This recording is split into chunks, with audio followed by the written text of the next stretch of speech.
রাজনীতি হওয়া উচিত মানুষের স্বার্থে, কিন্তু এই রাজনীতিকেই কেউ কেউ পেশা করে নিয়েছেন, আর তার ফলে যা হওয়ার তাই খুব অল্প সময় আঙুল ফুলে তাদের কলা গাছ হয়ে গিয়েছে।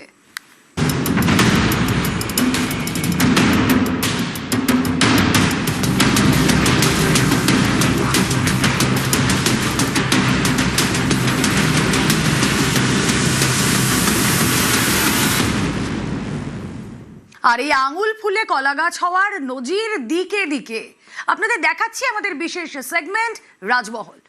আসুন আপনাদের নিয়ে যাই রবি ঠাকুরের চরণধন্য রাঙামাটির বীরভূমে। অন্যায় অত্যাচারের বিরুদ্ধে তার চিরন্তন প্রতিবাদী কণ্ঠস্বর, হেমোর দুর্ভাগা দেশ, যাদের করেছ অপমান, অপমানে হতে হবে তাহাদের সবার সমান।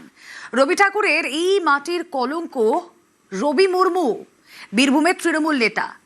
রাজমহলের সার্চ লাইটে আরো এক নেতার ওই আঙুল ফুলে কলা গাছ হওয়ার গল্প। হেমোর দুর্ভাগা দেশ, যাদের করেছ অপমান, অপমানে হতে হবে তাহাদের সবার সমান। মানুষের অধিকারে বঞ্চিত করেছ যারে, সম্মুখে দাঁড়ায় রেখে তবু কোলে দাও নাই স্থান। অপমানে হতে হবে তাহাদের সবার সমান।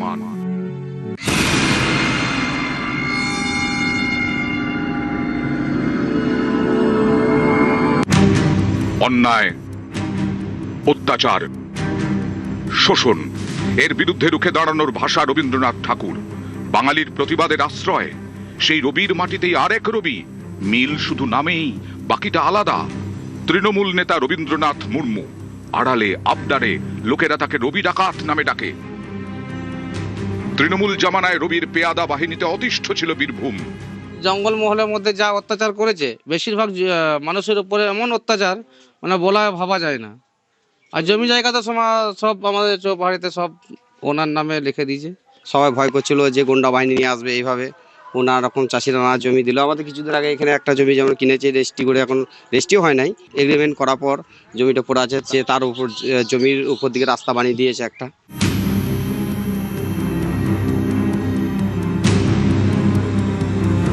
রবি মুর্মু বীরভূমের ইলামবাজারের বনশুল গ্রামের এক মেহনতি কৃষক। 2011 ক্ষমতার পালাবদল হতেই চাষের জমিতে সন্ত্রাসের ফলন।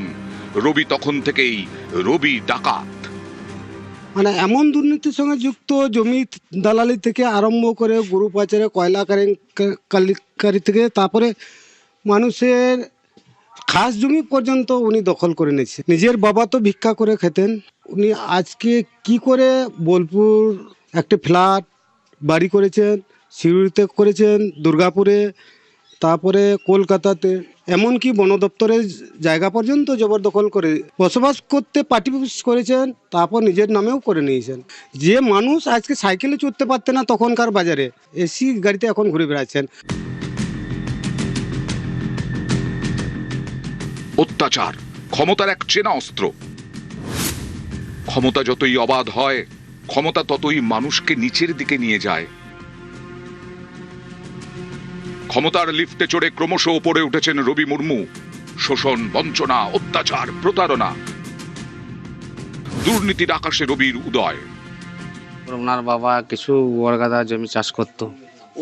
ওই জমিতে চাষ করতে হবে। হ্যাঁ, ওই চাষ করতো। তারপরে টিএমসিতে ঢুকে দেখছি অনেক জমি জায়গা কিনেছে। আর জমি জায়গা আমাদের লোকালের মধ্যে, চৌপাড়ির মধ্যে অনেক জমি জায়গা করে নিয়েছে, কিন্তু ওনার নামে নেই। ওনার নামে থাকলে তো মিডিয়া, সিআইডি সব ধরে নেবে, ওই জন্য ওনার নামে কিনে নেয়। হ্যাঁ, বন্ধুর নামে কিনেছে। দুটো ঘর, প্রথম ঘর ধরে রেখেছে রবির রক্ত, ঘাম আর মেহনতের স্মৃতি। রবি তখন এক সাধারণ মেহনতি কৃষক। ভাঙাচোরাই মাটির বাড়িতেই ছিল তার সংসার। এবার দেখুন তৃণমূল নেতা রবি মুর্মুর বাড়ি। এ তো বাড়ি নয়, প্রাসাদ। প্রাসাদের দেওয়ালে সাজানো একের পর এক দুর্নীতির ছবি। কাঁচা বাড়ি থেকে প্রাসাদ, গোটা 5 গাড়ি, রিসর্ট, নামে বেনামে অসংখ্য জমি।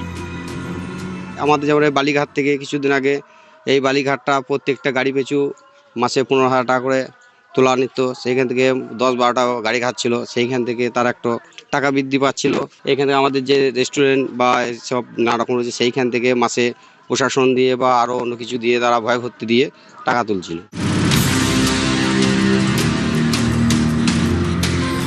কিভাবে হয় এই উত্থান? কোটি কোটি টাকার উৎস কি? আর 5টা খেটে খাওয়া মানুষের এক চিলতে জমি আর একটা ঘর বানাতেই তো সারা জীবন কেটে যায়। সেখানে মাত্র 15 বছরে এত বিপুল সম্পত্তি কিভাবে? কিভাবে একজন সাধারণ তৃণমূল নেতার এত টাকা? বনশুলির বাসিন্দারা বলছেন, মাথায় শাসক দলের হাত থাকলে অনেক কিছুই সম্ভব। জঙ্গলমহলে এই মধ্যে এই কিছুটা মানে ধরা পড়েছে, আরো বাইরে বাইরে কি করেছে না করেছে সেটা আমরা বলতে পারছি না। আমাদের এই জঙ্গলমহলের মধ্যে যা অত্যাচার করেছে, বেশিরভাগ মানুষের উপরে এমন অত্যাচার মানে বলা ভাবা যায় না। আর জমি জায়গা তো সব আমাদের চৌপাড়িতে সব ওনার নামে লিখে দিয়েছে। ক্ষমতায় অন্ধ রবি, শাসক তৃণমূল এভাবেই অন্যায় অত্যাচারের চাবুক হাতে তুলে দিয়েছে বহু রবির হাতে।